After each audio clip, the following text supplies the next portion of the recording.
Lisa Briggs from the Bruce Company is here taking your plant and garden questions. 608-270-9933. Good to see you. Good to see you, too. What did you bring along this time? So last week we had that philodendron called Birkin with the really lush leaves and those stripes.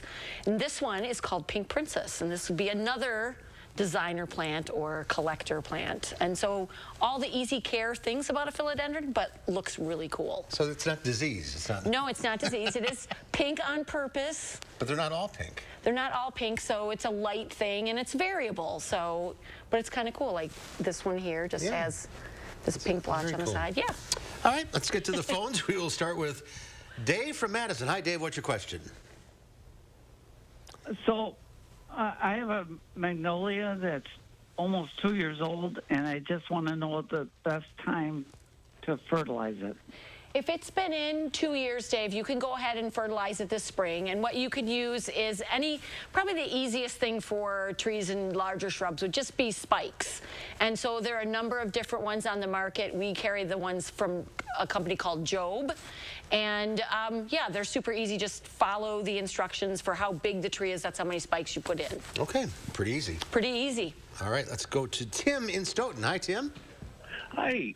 Question on, I'd like to have a nice pot of wave petunias when the hummingbirds arrive here in Wisconsin. What would be a good time to plant the seeds indoors so I can get them close to flowering when hummingbirds come through? I would say that you would want them to be planted, I would say middle of February, early to mid-February. The seeds for a lot of those annuals take a long time to germinate.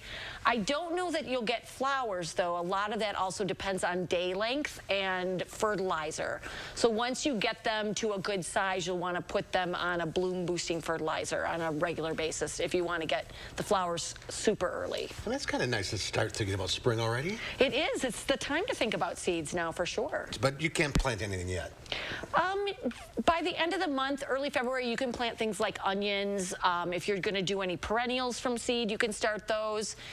Some of the brassica crops, like, you know, broccoli and Brussels sprouts, those can be started pretty early. All right, we're waiting for this call to come through, but we're not having any luck, so I'm not sure. Okay, let's go to Stephanie.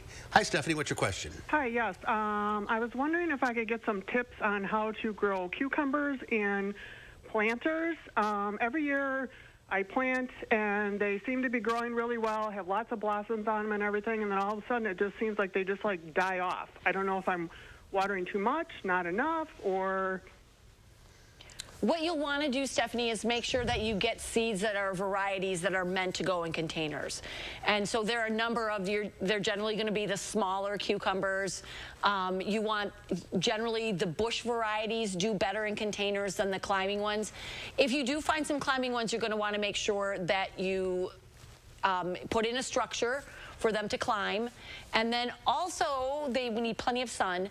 But I would make sure that you fertilize. When you plant in containers and you're watering pretty constantly, a lot of that fertilizer that might be in the soil gets washed out. So make sure that you put things on a fertilizer program. You can grow cucumbers in a pot? There are a lot of new varieties with all the young families that are starting to do vegetable gardening.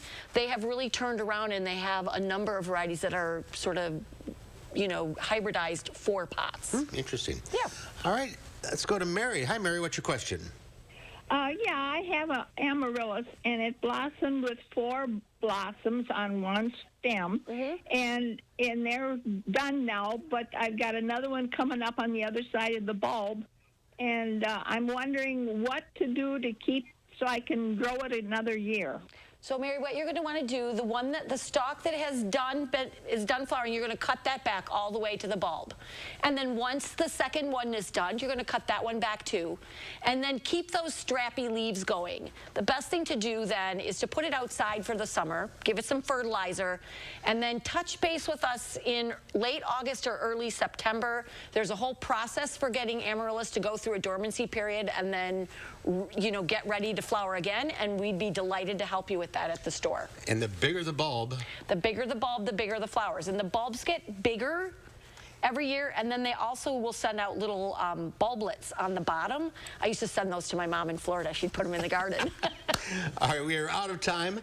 Thanks for calling, everybody. Lisa?